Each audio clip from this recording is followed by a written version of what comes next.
All right, BBN, welcome to another episode of the Right Side of Kentucky Sports. It is Tuesday, January the 20th, and man, what a week last week was for Kentucky fans. The Cats go 2-0 on the road in two games that we were down by 17, 18 points, and get a buzzer beater by Malachi Mareno earlier in the week. And then on Saturday in Knoxville, another last-minute win for the Cats. Look, I don't know what's up with this team and running us through the emotional ringer, but I went through every emotion and thought about this team during both of these games. Started off excited and hopeful, got frustrated very quickly when we went down by 15, almost 20 in the first half again.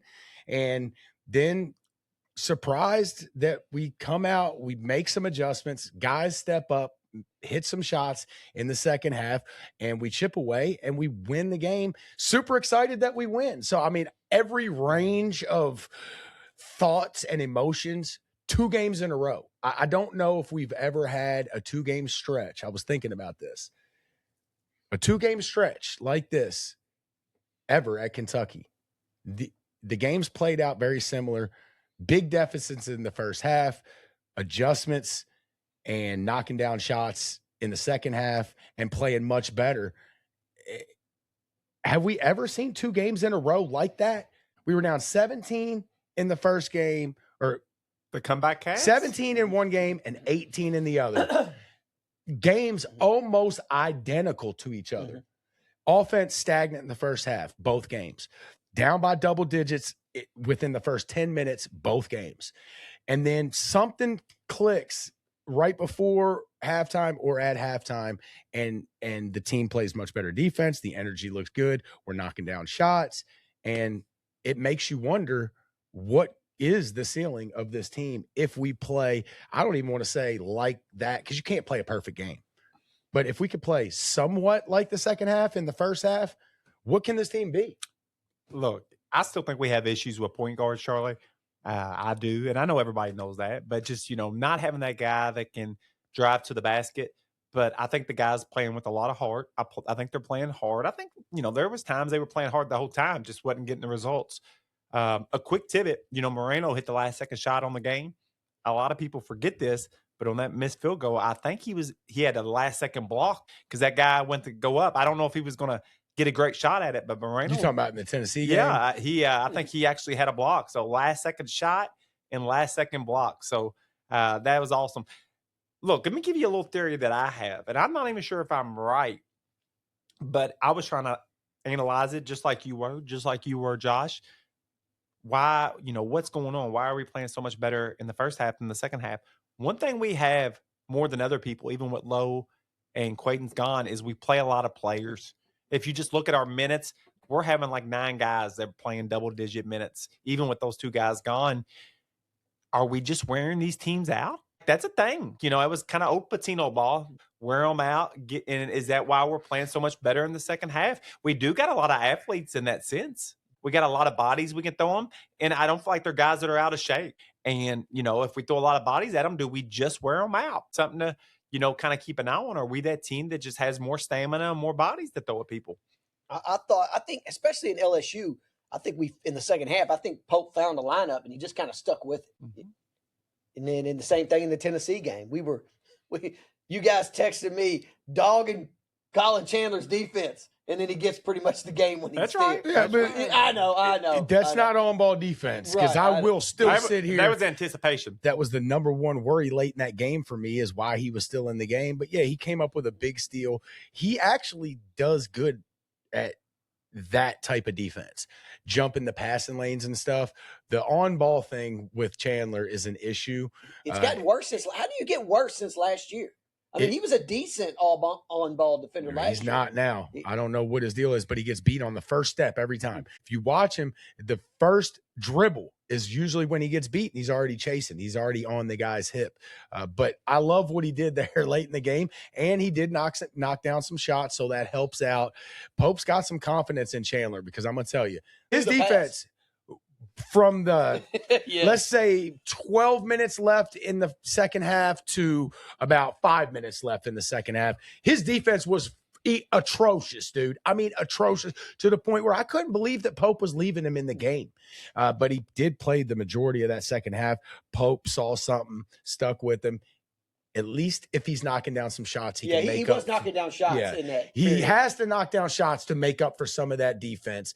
But look, Pope made the right call, because I was saying for 6 straight minutes, get Chandler out of the game. Every dead ball, every timeout, get him out. And yes, he did come up with a huge steal that, I mean, you could argue was it was one of the biggest plays, if not the biggest play towards the end of that game. So I know you said as, on the ball defense kind of, got weaker. I do feel like the kid bulked up a little bit compared to what he was last year. I feel like he was very thin last year. I'm not saying he's crazy bulky now, but maybe bulking up made him stronger, but maybe made him a step slower. So that's something to keep an eye on. But I was super proud of the boys. I know Jeff Goodman kind of reported that kind of word starting to come out that Quaden's, he might be done for the year. Our 2 highest NIL guys might be done, but maybe that's what we need, just to put them behind us. If they're not going to be there, look, I hate it. I heard somebody message board say, we paid him to rehab his knee here, and maybe he's right. But look, we all knew that we missed on some of these guys, and there's some bad deals, but we got to play with what we got. I love the idea of not looking, is this guy going to be healthy? Or let's just go with what we got and try to get good with what we got. We got some athletes out there. Hey, Shaden Quaintance is playing. He's going to play again. I had to say That's hilarious. Shaden Quaintance. He ain't playing no more. I've seen somebody call him that, Shaden Quaintance. I'm actually going to stick by. I think those are rumors. I think they're just pessimistic Kentucky fans. I still think the kid's going to come back. That was Jeff Goodman. Jeff Goodman's pretty connected. That's fine. I still think he's going to come back. I hope so. Maybe I'm wrong. I have no clue. I have no inside knowledge at all. But I am going to stick by the fact that he does play chess. I've heard the argument that Jeff Goodman and Pope are like on personal phone number basis. And, there's people arguing that, Pope asked them to kind of slowly leak that. That's what they do sometimes. They'll give it to a media guy so they can slowly leak it. But I don't know if that's true or not. I'm with you, Charlie. I don't know. I have no personal information. But I don't even care at this point. Play with the guys we got. Let's get good with them. We got some guys. Aberdeen, you guys know me. I always give you guys shit, but I was dogging Aberdeen, and he actually did play well. He did play well. He's a good defensive player, man. He's long, he's athletic. He gets a lot, from that standpoint. He can affect the game even when he's not scoring, just with his length and athleticism. I feel like the ball, especially against the Tennessee, I can't remember back to LSU, but I remember in Tennessee, the ball just did, especially in the second half, just didn't seem to stop when it got to him. People seemed to move. He moved with the ball, and he hit a lot of mid-range jumpers in that game. I'm telling you, dude, and I know I've said this multiple times, when that kid just takes better shot selection, he's a much better player. When he takes the ball to the rack, he takes open, I'm good with Aberdeen shooting in rhythm, open threes, because he can make those. But when he's dribbling, then I'm just going to jack up this three. 0%. I like him and Owe attacking the rim. That's what your game is. Attack the rim. I love that one play. Owe got fouled. I think he missed one of the free throws. But man, it was late in the game, and he just went right at the rim. I love it. Yep. That's average. You're athletes. You're not a great shooter. You're a decent shooter. You are an athlete. Go to the basket. I think Aberdeen's figuring that out. And Josh, I think you're right. When the ball's in his hands these last few games, it seems like the offense is getting at least a little bit more movement. I don't feel myself and catch myself jumping up every time he comes across half court and saying, let's do something, run an offense. I do feel like that's getting better. I don't think we got a lot of other options. They're not going to let him bring the ball up the court. We already saw last year that's not best for our team, and it's not best for So Aberdeen's going to have to be the guy. And I think he's getting better. He is. And it's probably not best for Aberdeen, but it's what we got to do. Yeah, that's right. What about the Mareno shot, man? I'm not going to lie. When it initially happened, and even after the first couple replays, I don't even know if I noticed it until the next day. Dude, how did he get that ball? That LSU guy was in almost perfect defensive position. He was right there. The replay, the still shot, I don't even know how he ended up with the ball. Mareno jumped on time, and that guy jumped a little early. But he was right there, boy. It was was. close. I couldn't believe it. So great catch, great composure. The shot looked really good. I haven't seen him shoot too many jump shots. He hit the same shot in the Tennessee game, open on the little elbow. Did right he? there. Yeah. Yep. I haven't seen him shoot many jump shots this year, but I'm gonna tell you the jump shot looked good. Of course, it going in made it look better, but just saying the form and the composure and everything looked good. Did y'all see? Side story here before we get back?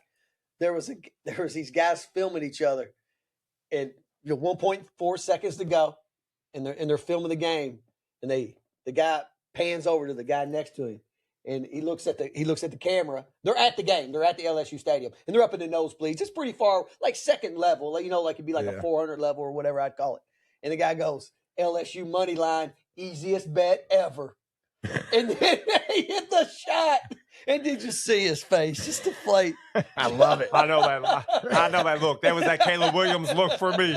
That was that Caleb. What dude? I just knew. I was like, got this, baby. And I thought the Rams got outplayed. And I kept telling myself, I deserve like a lucky one, because I feel like I've been unlucky with a few. I always say they outweigh each other, but I've been unlucky with a few. And I thought, got one here, and I know how he feels. So.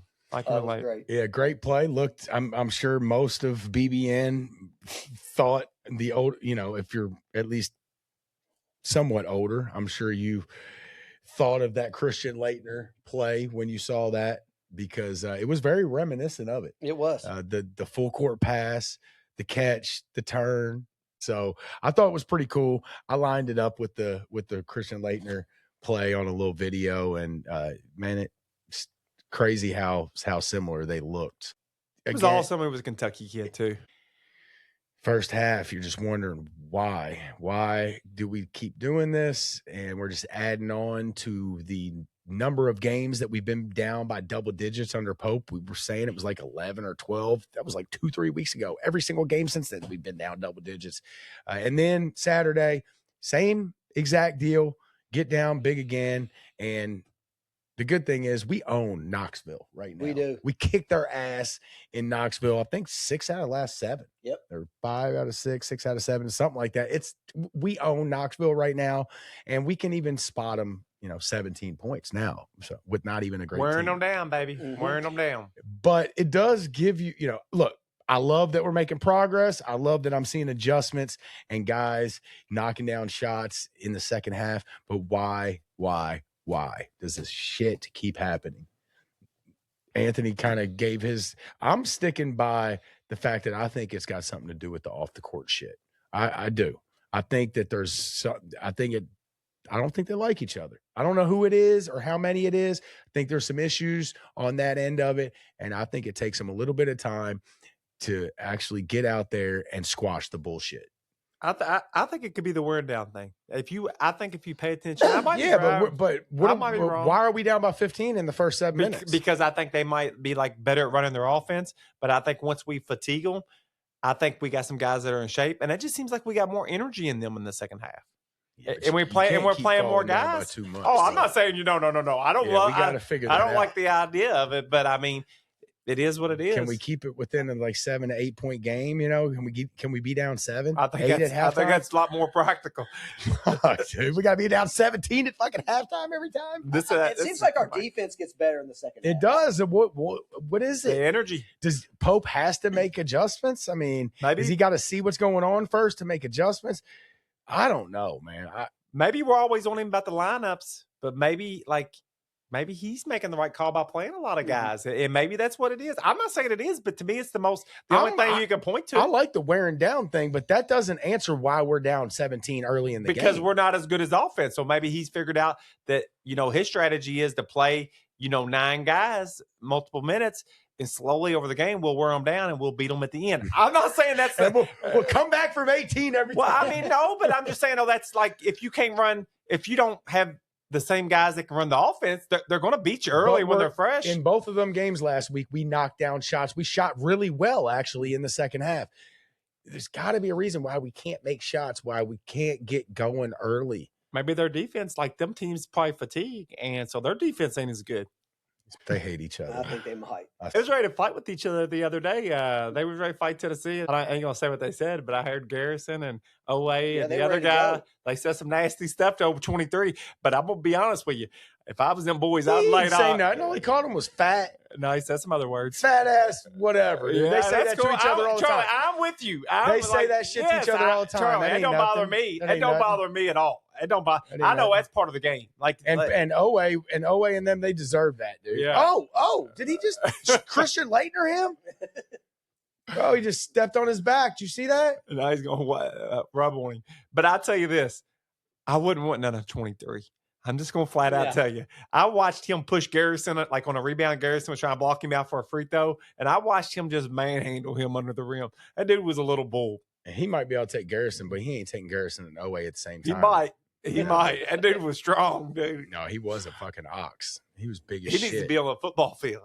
They kept showing his dad. What he like? I didn't have sound His at dad that was moment. huge. They said he was like a former NFL player or something like that. Big dude.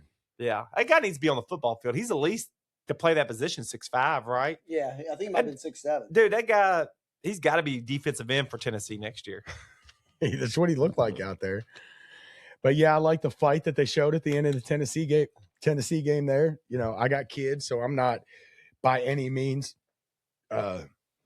condoning and pushing the talking shit thing. But, you know, I've told my kids this before. You make it to college, you make it to the NBA, and you deserve to talk a little bit of shit every once in a while. Part of the game. Right dude. now, and you're 12 years old, you're not middle school, high school, you don't need to be talking shit, but make it to a good higher level, and then you've earned the right sometimes to maybe talk some shit. I think Owe and whoever else on Kentucky's team that was talking shit, I think they deserve it. It was on the road against a heated rival. There ain't nothing wrong with it. And they were kicking our ass by 18 points. You don't think they were sitting there talking mad Absolutely. shit That's what I the say about whole game while they were kicking our ass? So, dude, it's part of the game. That's what I say about like the Fletcher thing with Miami. Yeah, but that punch throwing is a little different. Well, they were kind of almost throwing. They were almost throwing. They was almost throwing. Listen, I don't even get mad at it, dude. They were just competing. Kentucky and Tennessee, look, they were competing hard. Tennessee lost the lead. It was emotional. I could definitely, I could put myself in that position. I'd probably be ready to fight too. And it might even be my fault. But you just beat me. You just embarrassed me. Now you got to fight me. I get it. It's an emotional game. I get it. It is. Emotions run high. And I like that seems like at least Brandon Garrison and Owe they don't hate each other. No. Because I feel like Brandon Garrison was coming to his rescue there. And if it would have been somebody that he had beef with, he probably would have stood over there to the side. So maybe that's a moment. I think we're breaking it down here. We at least got two of them cleared from each other. They might hate somebody else. Maybe that's a moment. Maybe that's a moment we unite. Unite the clans. I think Garrison just likes to fight.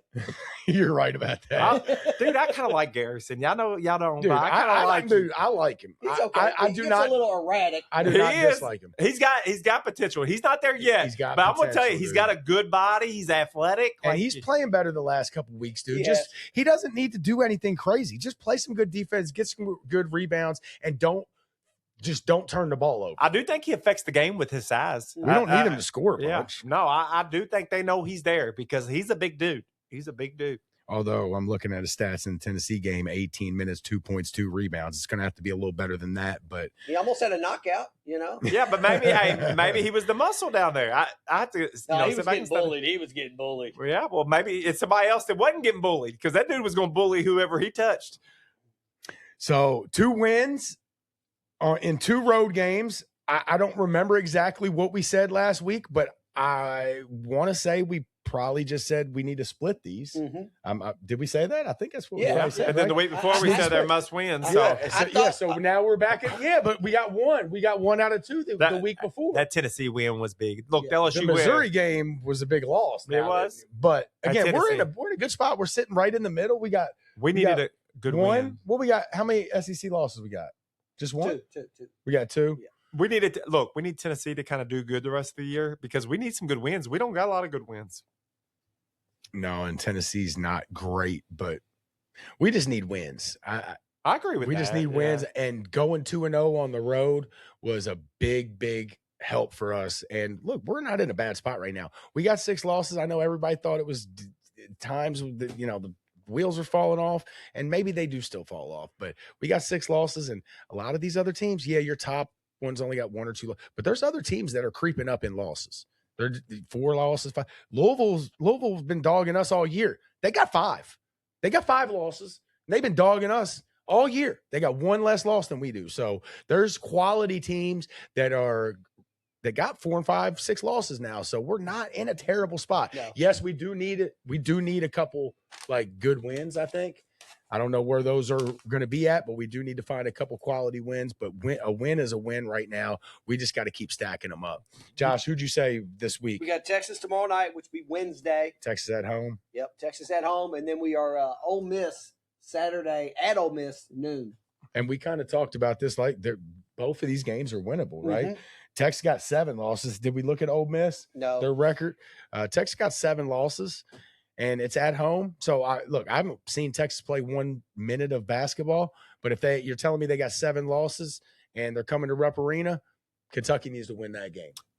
You know, on a side note, Mikey Brown or whatever his name is from U of L. McHale. Yeah, Mikey. I like Mikey. I call him whatever I want. Josh. It's Mikey Brown. Josh ain't gonna let you mispronounce his buddy's name. Yeah. Hey, word on the street is a lot of U of L fans think that he's protecting his draft stock. That that I've heard him getting pissed off. That he's up so high. Look, I think this happens. No, I think it happened. He started practicing today. Yeah. Okay. He did. He tweeted it out. Oh, yeah. did he? Okay. Yeah. Maybe they called him out. Okay. L's up, baby. L's up. Yeah. The kid's good. What's he scared of? Because his draft stock was high. It came down just a little bit. He's really good. I know, but why not? And he's the best player on their team. But so why it'll probably not, even look better for him. But why not just take a chance at, if you're where you want to be?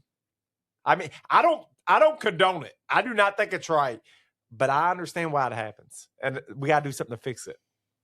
Yeah, it's you can't play both sides. You as dog. No. I don't like it, but I don't like it. Yeah, no, I hate it, but I do understand it. I know that sounds fucked up, but that's just the way I feel.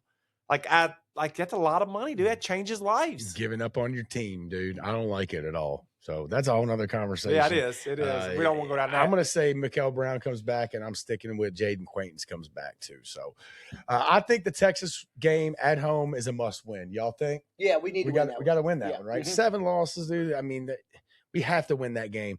Ole Miss, did you see, Josh? How many losses they got? Looks like 1, 2, 3, 4, 7. They got 7 too. Yep. On the road. It's going to be tough. They're good.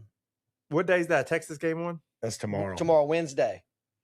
Yeah, Wednesday. And then I'm assuming Saturday. They lost to Arkansas. They've lost to Oklahoma. They've lost to NC State.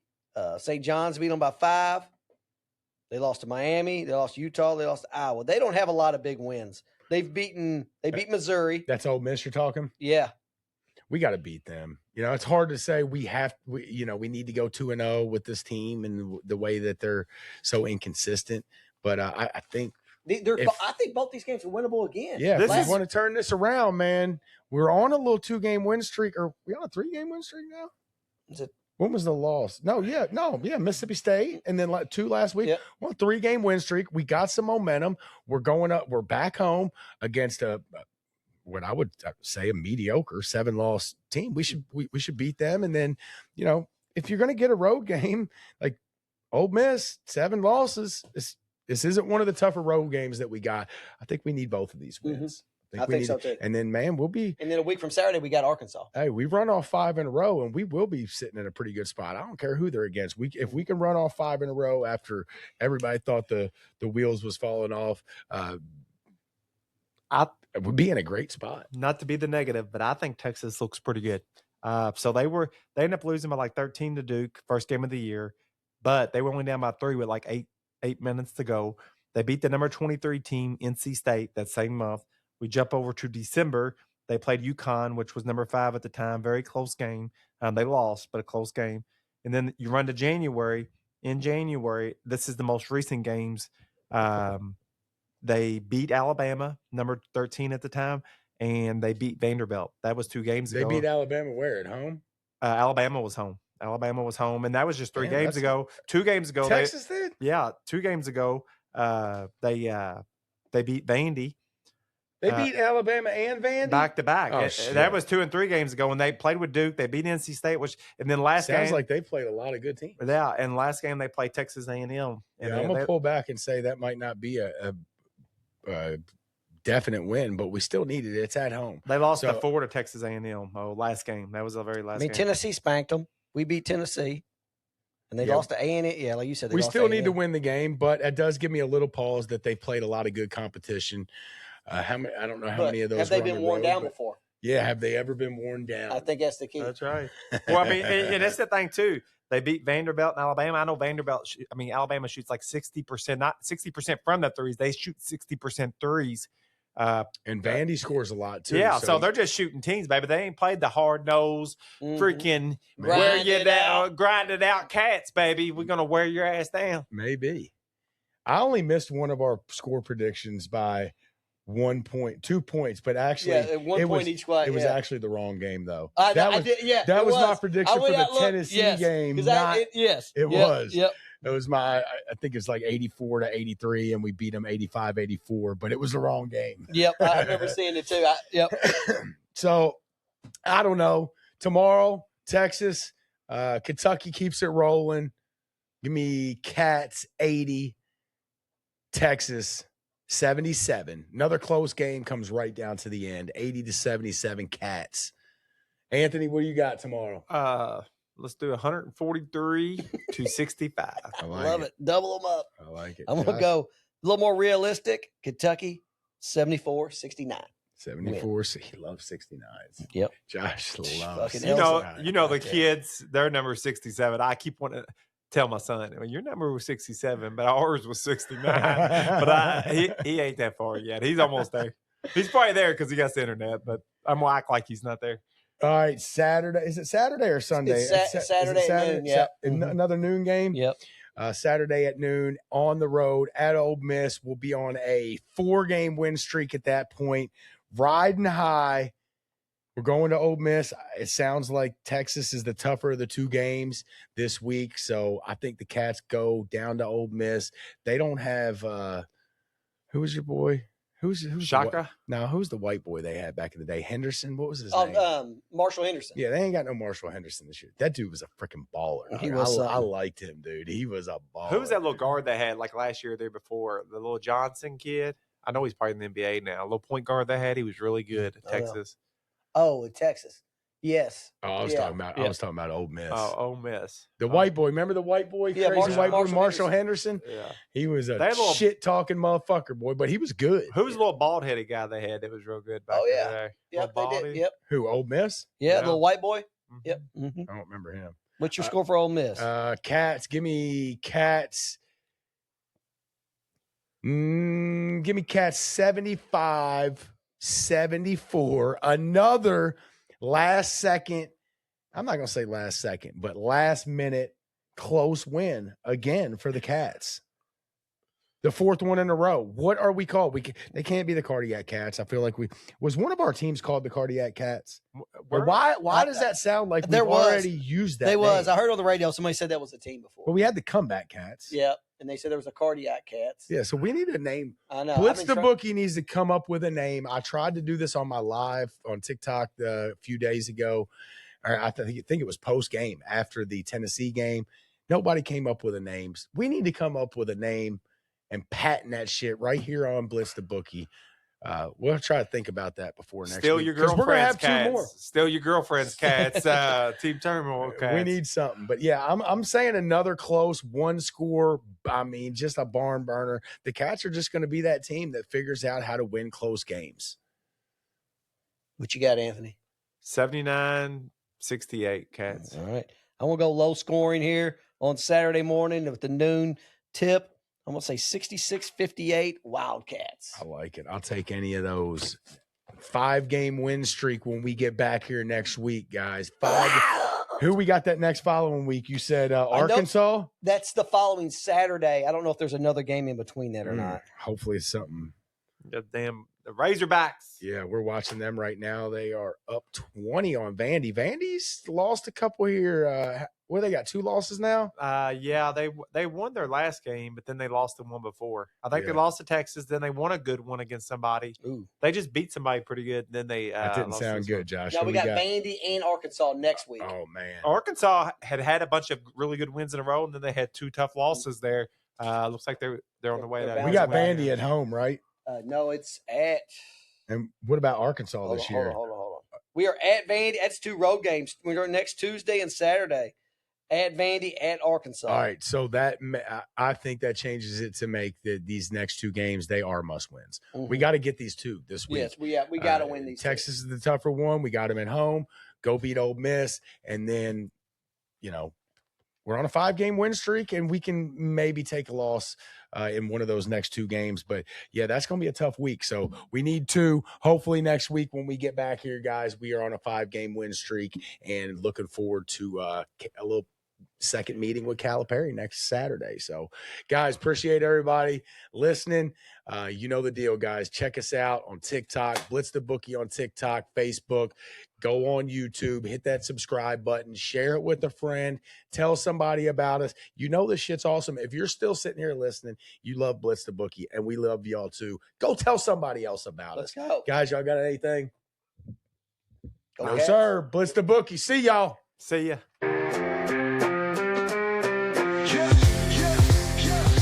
Charlie got the mic, he's dropping facts all day. Anthony's like, nah, I got the better parlay. Argue about the spread, it's a fierce debate. But when it comes to Wildcats, they align their fate. Blitz the Bookies where the knowledge reigns. Charlie and Anthony bring the heat like flames. Talking parlays, breaking down the games. Kentucky Wildcats, they beat the same drums.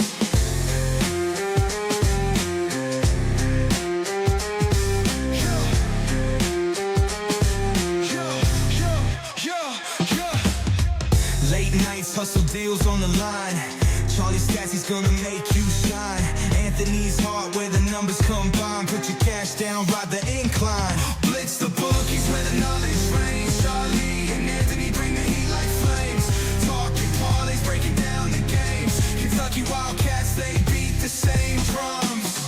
From the tip off to the final play, they grind. Mike's on fire, bets on their minds. Arguing odds till the last rewind. Blue and white, it's a bond you'll find.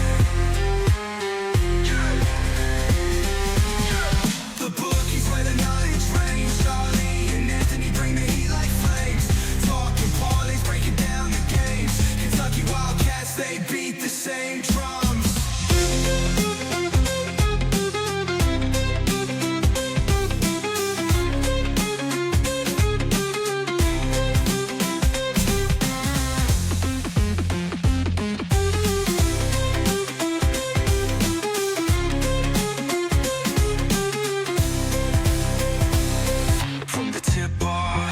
Final play, they grind. Mike's on fire, bets on their minds. Arguing odds till the last rewind. Blue and white, it's a bond.